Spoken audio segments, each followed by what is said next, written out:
ഈശോ മിശിഹായ്ക്ക് സ്തുതിയായിരിക്കട്ടെ. പ്രിയ സഹോദര സഹോദരി, നിനക്ക് ഈശോയുടെ നാമത്തിൽ ഒരു നല്ല ദിവസം നേരുകയാണ്. സുവിശേഷത്തിൽ 12 വർഷം രക്തസ്രാവം ഉണ്ടായിരുന്ന ഒരു സ്ത്രീ ഈശോയുടെ അടുത്ത് വന്ന് ഈശോയുടെ വസ്ത്രത്തിൻ്റെ വിളിമ്പിൽ തൊട്ട് സൗഖ്യം പ്രാപിക്കുന്നതായിട്ട് നമുക്ക് കാണുവാനായിട്ട് സാധിക്കും.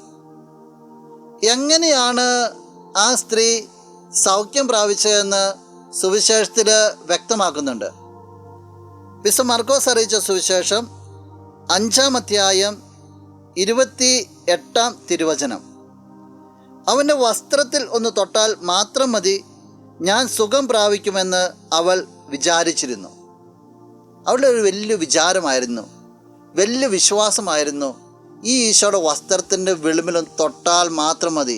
അവൾ തൊട്ടതല്ല, അവളുടെ വിശ്വാസമാണ് അവൾക്ക് സൗഖ്യം കൊടുത്തത്. വലിയ കാര്യങ്ങളൊന്നും അവൾ ചെയ്തതായിട്ട് പറയുന്നില്ല. പ്രിയ സഹോദര സഹോദരി, നിൻ്റെ ജീവിതത്തിൽ നീ എടുക്കുന്ന ചെറിയൊരു വിശ്വാസം പോലും നിൻ്റെ ജീവിതത്തിൽ വലിയ കാര്യങ്ങൾ ചെയ്യും. അതിനുവേണ്ടി മലമറിക്കണമെന്നൊന്നുമില്ല. നീ ഉള്ളിലൊന്ന് ആത്മാർത്ഥമായിട്ടൊന്ന് ചിന്തിച്ചാൽ മതി. എൻ്റെ കർത്താവിന് എൻ്റെ ജീവിതത്തിൽ പ്രവർത്തിക്കാൻ പറ്റുമെന്ന് നീ അടിയുറച്ചങ്ങ് വിചാരിച്ചാൽ മതി. അത്ഭുതം നീ ദർശിക്കും. നിനക്കത് സാധിക്കട്ടെ. നമുക്ക് പ്രാർത്ഥിക്കാം. നമുക്ക് കണ്ണുകളടച്ച് കരങ്ങൾ കൂപ്പാം. നല്ലവനായ കർത്താവേ, നിന്നെ ഞങ്ങൾ ആരാധിക്കുന്നു, സ്തുതിക്കുന്നു, മഹത്വപ്പെടുത്തുന്നു. ഞങ്ങളുടെ ഇടയിൽ നീ പ്രവർത്തിക്കുന്നവർക്ക് പ്രത്യേകമായിട്ട് നന്ദി പറയുകയാണ്. ഈശോയെ, നിന്നിലുള്ള വിശ്വാസം വർദ്ധിപ്പിക്കണമെന്ന് പ്രാർത്ഥിക്കുന്നു.